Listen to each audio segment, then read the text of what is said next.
Salut tout le monde! Aujourd'hui on débute une nouvelle série de vidéos sur les bons jeux oubliés. Alors c'est parti pour vous parler de 10 bons jeux dont on ne se souvient plus. Battlezone est un jeu vidéo développé et édité par Activision sorti en 1998. Et il est un remake du jeu d'arcade Battlezone de 1980. Battlezone se déroule dans un univers uchronique de science-fiction. En effet, le jeu raconte que la chute d'une météorite dans le détroit de Bering a permis aux scientifiques de découvrir un nouveau matériau, un métal extraterrestre nommé biométal. Mais voilà qu'une avancée technologique provoquée par cette découverte va provoquer une guerre due à la concurrence pour chasser le biométal si précieux dans l'espace. Jeu de stratégie et d'action, le joueur incarne un commandant qui doit gérer la collecte des ressources, développer sa base et construire et contrôler des unités pour combattre ses ennemis. Et ce qu'on peut dire sur ce jeu, c'est qu'il est excellent. Que ce soit le gameplay, les graphismes, la bande-son, même l'histoire, ce jeu est un régal. Il est peu connu aujourd'hui, mais ce jeu a eu son petit succès à l'époque. Il y a même eu un nouvel épisode, Battlezone 2 Combat Commander. Golden Sun, sorti en 2001 sur Game Boy Advance. Un jeu fabuleux parlant d'alchimie avant même que nos oreilles soient habituées avec le manga Fullmetal Alchemist. Le jeu racontait l'histoire du monde de Weyard où régnait le pouvoir de l'alchimie. Les habitants eux-mêmes possédaient des capacités magiques du nom de psynergie. Malheureusement, des hommes avec de plus sombres intentions se sont servis de ce pouvoir. Pour éviter que leur monde soit le théâtre d'une destruction, un groupe de sages ont emprisonné l'alchimie dans 4 phares grâce à 4 étoiles élémentaires. Une pour chaque élément et scellée par un sceau.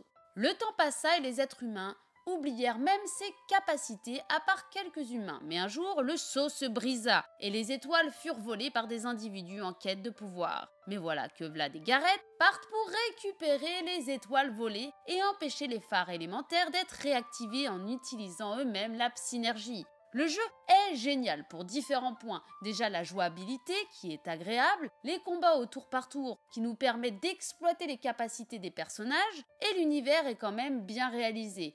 On peut aussi apprivoiser des créatures appelées Djinns, devenant ainsi des alliés pendant les combats et établir ainsi des stratégies car en effet si 3 de vos créatures possèdent le même élément par exemple, vous pouvez invoquer des forces très puissantes. Ce jeu est complet, riche et varié, les graphismes sont beaux et les effets spéciaux sont bien réalisés. Et je pense que beaucoup l'ont oublié ce jeu alors qu'il mériterait de revenir sur le devant de la scène. Chevalier de Baphomet 1, un de mes jeux d'aventure point and click préférés. Je peux vous dire que même si parfois j'ai été bloqué des jours sur certaines énigmes, j'ai énormément aimé ce jeu. Il a été imaginé par Charles Cecil et développé par Revolution Software et est enfin sorti en 1996. Puis d'autres opus ont suivi, le bouclier de Quetzalcoatl en 1997, le manuscrit de Voynich en 2003 et les gardiens du temple de Salomon en 2006, ainsi que la malédiction du serpent en 2013. Mais je parlerai ici du premier opus, celui-ci raconte donc une des aventures de nos 2 personnages principaux, George Stobart et Nicole Collard. Ainsi, alors que George Stobart, touriste américain, se trouve en vacances à Paris, il est témoin d'un attentat commis dans un café par un homme déguisé en clown. Poussé par son désir de connaître les raisons de cet attentat, George se retrouve à enquêter sur cette affaire. Il sera aidé donc par Nicole Collard, alias Nico, une journaliste française. Et ensemble, ils tenteront de résoudre cette énigme qui a un rapport avec l'ordre des Templiers. Le jeu ressemble un peu à un dessin animé, mais est vraiment immersif pour un jeu 2D. Le scénario est très intéressant et nous captive jusqu'au bout au point qu'on a du mal à s'arrêter. Tout cela accompagné d'une bande-son splendide et des voix inoubliables. La série des Time Splitters, jeu de tir à la première personne développé par Free Radical Design dont le premier opus est sorti en 2000. La série des Time Splitters a connu un grand succès à l'époque. Les Time Splitters sont constitués de 2 modes principaux, un mode histoire et un mode arcade auxquels viennent s'ajouter d'autres comme le mode défi. Le concept du jeu c'est le voyage dans le temps qui consiste à visiter divers mondes et diverses époques afin d'y combattre les ennemis. Vous incarnez donc un homme ou une femme de l'époque d'avant-guerre ou contemporain ou alors futuriste pour aller combattre. Ce qui fout un joyeux bordel. Ainsi le jeu est un jeu d'action qui s'adapte selon les époques où vous êtes. Le jeu est assez simple mais agréable, fluide et dynamique. Parfait pour se défouler sur tout ce qui bouge dans un univers hyper fun. Nocturne, ce jeu sorti en 1999 sur PC, développé par Terminal Reality et édité par Gathering of Developers, met en scène un personnage mystérieux se nommant l'étranger qui travaille pour Spook House, une agence de lutte contre les phénomènes surnaturels fondée par Theodore Roosevelt en 1903 et qui se déroule entre les années 1920 et 1942. Ainsi, notre personnage enquêtera sur de mystérieux événements apparus aux alentours d'un château isolé dans une zone montagneuse de l'Allemagne. Et c'est ainsi qu'il constatera que les disparitions de villageois et que la présence de loups-garous sont liées à la présence dans le secteur d'une mystérieuse pierre que les vampires affectionnent. L'ambiance sombre et angoissante du jeu était très enivrante.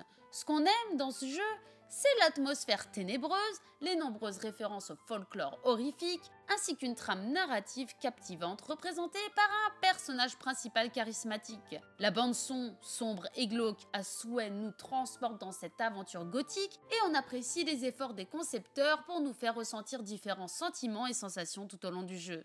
Graphiquement, le jeu est magnifique pour un jeu sorti en 1999. Quelques soucis de caméra, certes, mais le jeu reste un plaisir à découvrir.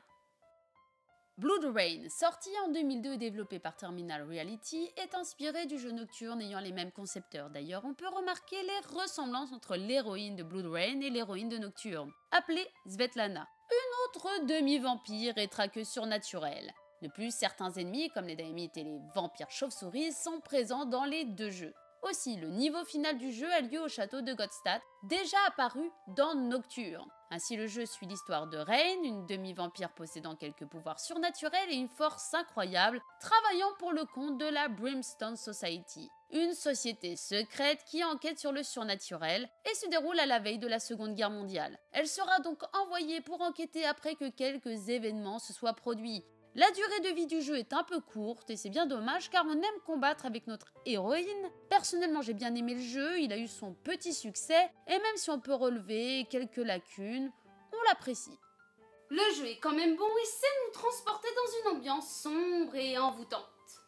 Max Payne est une série de jeux vidéo développée par Remedy Entertainment pour Max Payne 1 et 2 et Rockstar Studios pour Max Payne 3. Le premier opus de la série Max Payne a été commercialisé en 2001 sur Microsoft Windows et en 2002 sur console Xbox, PlayStation 2 et également Apple Macintosh. Une version spéciale a été adaptée sur Game Boy Advance en 2003. Le jeu utilise des séquences en bullet time. Le bullet time est une technique qui permet d'obtenir un effet visuel qui nous montre des scènes au ralenti. Par exemple avec les projectiles d'armes à feu au ralenti comme dans Matrix. Max Payne est un policier à la Drug Enforcement Administration, puis détective à New York City Police Department. Il traque l'assassin de sa femme Michelle et de son enfant Rose, et ce qu'on peut dire c'est qu'il n'a plus rien à perdre. Ainsi on aime cette série, que ce soit pour les ambiances, le gameplay, le personnage de Max hyper charismatique ou les scénarios, les jeux Max Payne plaisent. Et les développeurs nous ont régalé dès le premier opus, nous transportant dans la vie de Max et des tragédies qui l'ont touché, nous entraînant ainsi dans la quête de justice et de vérité de notre personnage. D'une très grande qualité, la série Max Payne a mérité son succès. Toujours accompagnée d'une bande-son bien réalisée et de graphismes hyper bien travaillés, Max Payne mériterait un remake. Beaucoup aujourd'hui l'ont oublié, pourtant Max Payne a marqué sa génération. Qui se souvient du jeu Herbs, les Sims in the City, sorti en 2004. Moi j'y jouais sur GameCube et c'est un jeu très cool. C'est une version des Sims plus citadine, branchée et rebelle. Le jeu repose sur un mode de jeu où en plus de devoir faire attention à la survie de notre personnage, l'objectif principal est de se bâtir la meilleure réputation possible en jouant avec différents aspects comme l'apparence ou les interactions sociales par exemple. On peut toujours meubler son chez-soi, mais ce ne sera pas le plus important dans le jeu, car ici notre style et notre charisme est le plus important. Et pour cela, il vous faudra étoffer votre garde-robe et prendre soin de vous, mais aussi converser pour atteindre une position de VIP. Un jeu pas parfait, mais pas mal pour passer le temps, et quand on aime les Sims, c'est sympa pour changer un peu. Les graphismes sont bons et colorés, la bande-son est plutôt cool aussi. Non, le jeu est un bon passe-temps que personnellement j'ai plutôt apprécié. Black and White, jeu vidéo de type God Game, développé par Lionhead Studio et publié par Electronic Arts en 2001. Ce jeu est vraiment un jeu où j'ai passé énormément de mon temps libre. Dans ce jeu, on incarne tout simplement un dieu, oui, rien que ça. On devra partir à la conquête de plusieurs îles en faisant en sorte que de plus en plus d'humains se mettent à croire en nous, mais on devra également élever et éduquer une créature et qui deviendra notre bras droit, et ça c'est cool. En plus, on verra celle-ci évoluer dans le temps. Et bien sûr, on peut choisir entre le bien ou le mal. En effet, ce sont nos choix dans nos actes, jusqu'à même nos choix pour sa créature, qui déterminera le dieu qu'on veut être. Les graphismes sont super pour l'époque, et encore aujourd'hui, ils sont toujours beaux. Le gameplay est riche et varié, et on ne s'ennuie jamais avec ce jeu. Il y a même eu une suite à ce jeu. En tout cas, ce sont des jeux oubliés que j'aimerais bien revoir maintenant avec les nouvelles technologies. Mythe, les Seigneurs d'année. Mythe 2, le Fléau des âmes, et Mythe 3, The Wolf Age, sorti fin années 90, début 2000. Ce sont des jeux vidéo de tactique en temps réel développés par Bungie, et ils se concentrent sur l'aspect tactique des combats. L'univers est assez inspiré de ceux des Seigneurs des Anneaux ou de Conan le Barbare. Et dans ce jeu, il y a deux côtés qui s'opposent, les forces du bien, c'est-à-dire les humains, et les forces du mal, les Seigneurs d'année.